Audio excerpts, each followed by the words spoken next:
Hello, my name is Malika Delobel-Ayoub. I am a public health medical doctor and I work in a local registry of childhood disabilities in Toulouse in southwest France. This is my pleasure to present you, on behalf of my co-authors, our article recently published in Developmental Medicine and Child Neurology on the development of the classifications of events contributing to postneonatal cerebral palsy, development, reliability, and recommendations for use.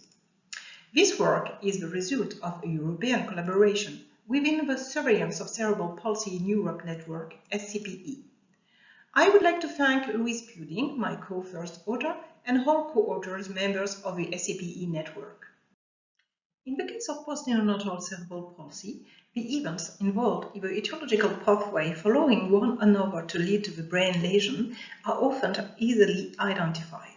However, there is currently no international consensus on how this information should be reported and which event should be chosen for priority reporting and classification.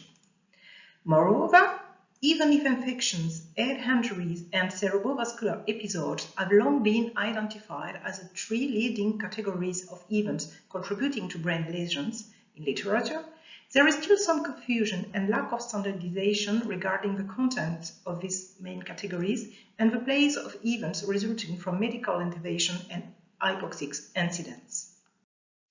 So the main challenges for setting up such a classification system, especially with the hope that it can be used by as many teams as possible at an international level, are, on the one hand, to be able to reflect change in broad categories over long time periods, while providing a fine-grained description for specific studies.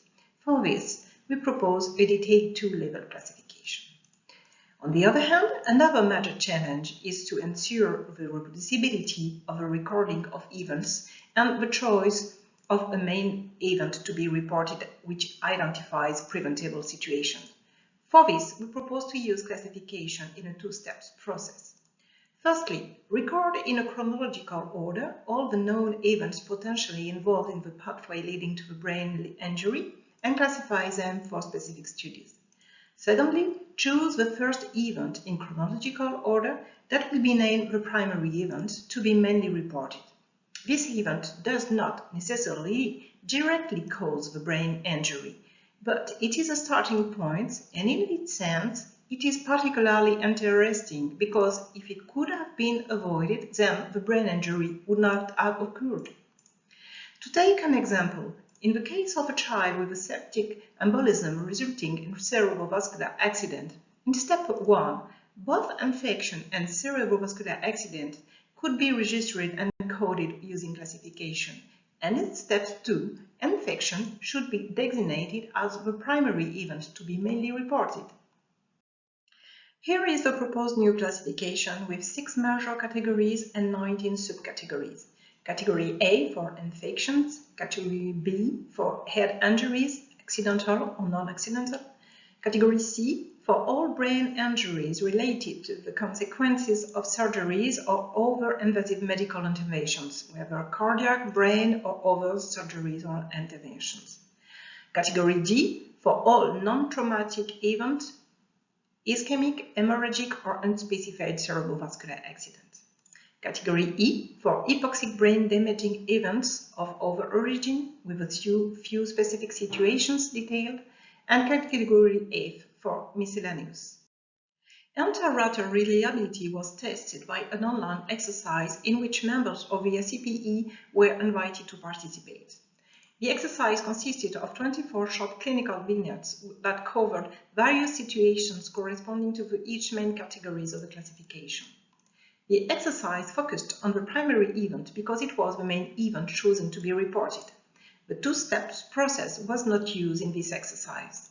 A total of 39 individuals from 21 registries provided complete coding. An overall substantial level of agreement was reached with an agreement coefficient adjusted for chance, weight AC1 coefficient of 0.75. Agreement was moderate with a coefficient of 0.48 for the 8 cases with complex pathway, whereas it was almost perfect for the 16 cases with a single identified event with a coefficient of 0.89. The decrease in agreement for the most complex cases is probably because participants were asked to record exclusively and directly the primary event without possibility to identify and record all the potential events involved in the first step. We believe that using this first step should improve the process of identifying the primary event in a second step, and therefore should improve inter-agreement for these complex cases. By way of conclusion, I would like to stress some points. The use as part of a two-step process enables all involved events to be recorded in the first stage. But it is essential to clearly define the event which is mainly recorded and reported in order to guarantee the homogeneity of the record and ensure reproducibility. Here, the first event in chronological order has been chosen because, even if it did not necessarily cause the most directly the brain injury, it allows to identify preventable situations. The detailed two-level classification is expected to be easy to use in many and various contexts, even if, of course, this use will have to be validated by other teams, which we hope will be as numerous as possible. Thank you for your attention.